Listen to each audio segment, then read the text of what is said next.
Hello everyone, I'm just Ian. Welcome to this new LEGO video. Today we're taking a look at Ronin's Titan Mech 2.0 version 2. Of course, last week as a challenge I tried making a Ronin Titan Mech from a bunch of random parts that I found in a giant LEGO lot that I bought. But this past week I've been actually fixing up the entire mech, changing it around, giving it more details, more action features, better posability, better joints, to create something much better with the parts that I have in my own collection. Still trying to, give the mech its scrapyardish feel, and I think I totally succeeded with that. So let's first get to a size comparison. So this is the mech that I made. Of course, it's still made from Ronin's original mech. It still has the giant cannon arm.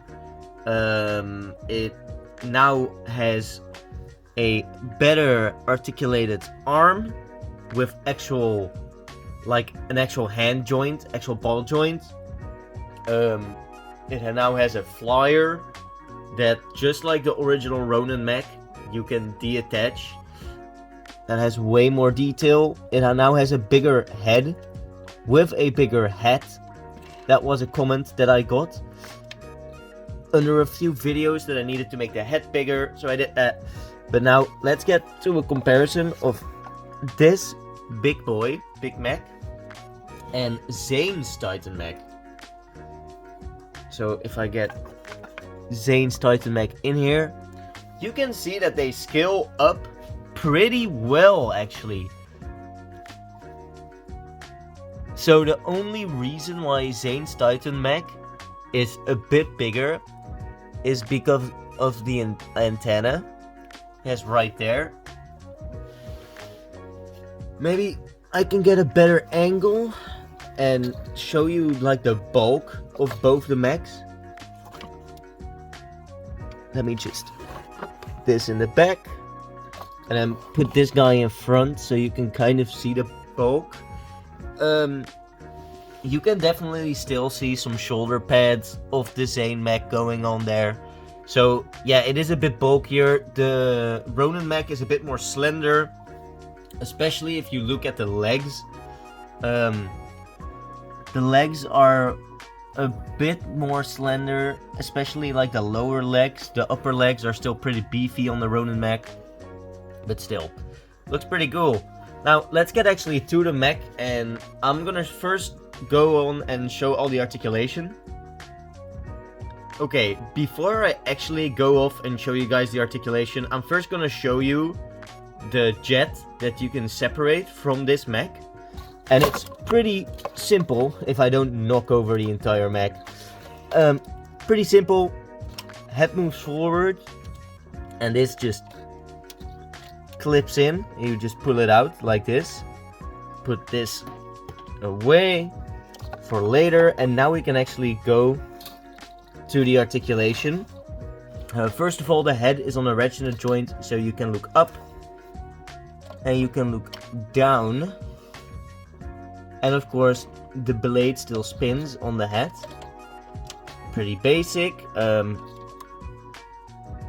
Cockpit moves up, moves down, opens up very easily. For the right arm, it's on a ball joint right here. Then we have a hinge, full 90, so that's nice. And then we actually have a hand joint right here, so you can twist that around, move it like this, so you can actually get some different poses out of it. And of course the fingers are articulated, so that's nothing too special.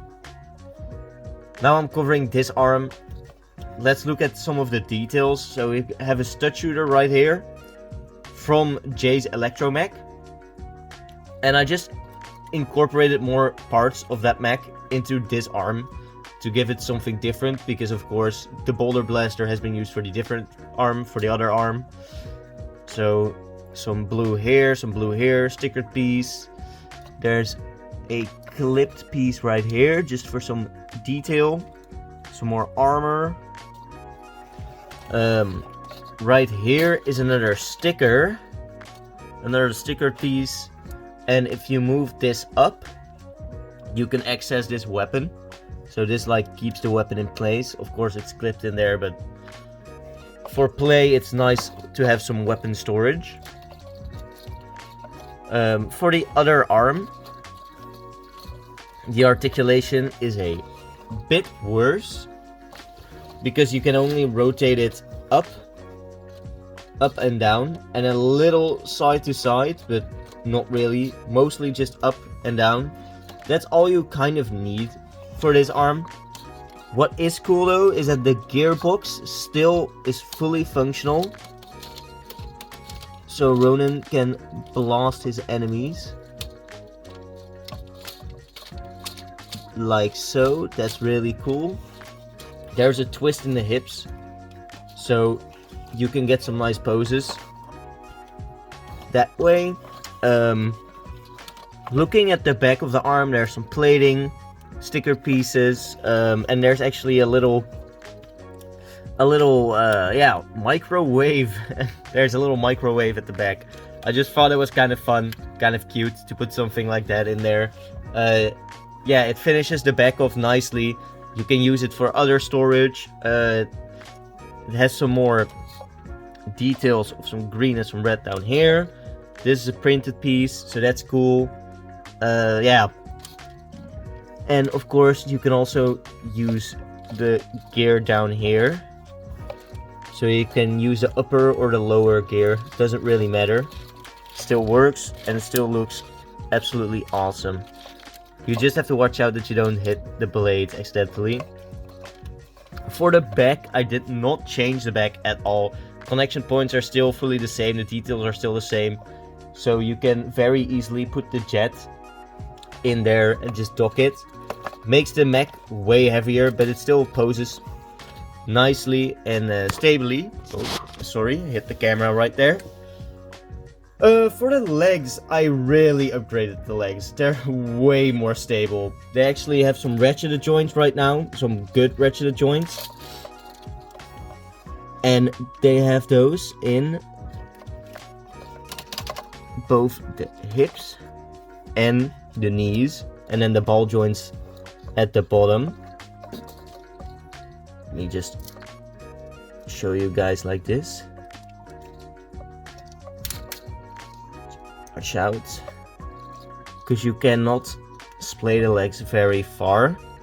It's just how I designed them, so that the mech's more stable. Put this extra piece down here just to make sure that the mech won't fall backwards. What is very cool though, I put this piece of a Zane Ninjago vehicle. I think it was like Zane's Tumbler or something like that. It's on a ball joint, so you can move it around pretty freely. But I thought it was just some cool armoring. And I did the same on the other side, but actually with some car parts. So with some city car parts, you know. Also on a ball joint, so you can move that about like this. But it's just some cool armor. And it really adds to the aesthetic of this being like made out of scrap metal. It's pretty funny because he still like stands like this, arm fully to the back. But that's kind of cool. Legs, of course, they don't splay very far, so that the mech won't collapse as easily. Still go up very far. Knee bend is very good. And of course I put this stopper right there, so when you move the feet back, it just stops itself, so it won't collapse. Yeah, it poses quite easily now. Like, let me just put this more like so. So yeah, you can pose it way better than you ever could. And you still have a ton of details. So that's awesome. There we have a cool pose. Now let's go take a look at the actual like flyer that I created. Okay, so this is the flyer that attaches to Ronin's mech, to the back of the mech. Just like Ronin's original mech that had a flyer. Only I used more parts of the boulder blaster. Like the full cockpit and the full tail of the boulder blaster is just in this. It's actually basically on top of the original glider that was attached to Ronin's backpack. So that's very cool. You can still put a minifigure in there. You can still open it up. It has some cool cockpit details right there. You can see some printed parts, and there's like a manual yoke. So you can steer this around.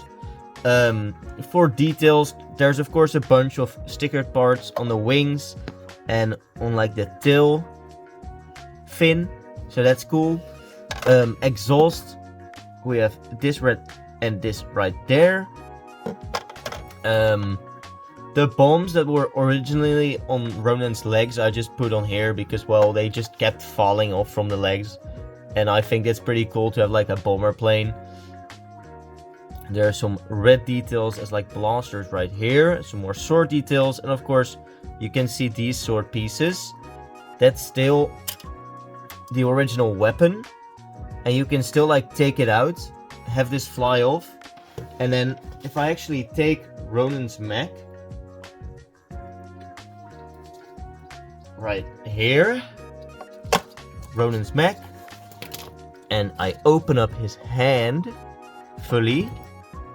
You can still place this double-sided sword in here. Close up the fingers. Okay, let's get a better look at that. Just like so. And then you still have like a double-bladed sword for Ronin. So that's super cool. Get him into like a cool fighting pose. Yeah. Let's get a better look at that. That's cool. That's awesome. I really like that I still kept the sword intact and still made it able to connect to the plane. But that looks awesome. And of course, if you want to reattach the flyer, you just have this red piece right here. And these that slip into the grooves on the back. Just have to slide it in like this. And it's all set. Does make the mech way more back heavy, so you gotta watch out with that. But he still balances pretty well. But it truly depends on like the pose that he's making. So let like cool pose like this. Put his sword up. Yeah, that's cool.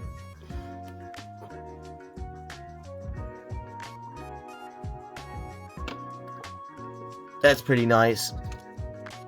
So it's still quite poseable, even with the entire plane back on the mech.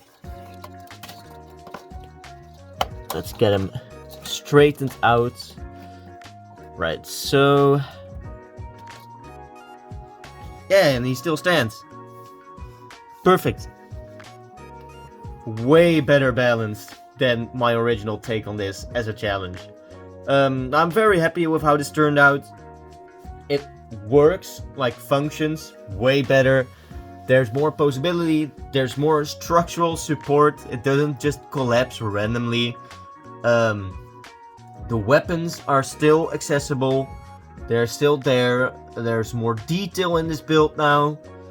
So yeah, I'm very happy with this.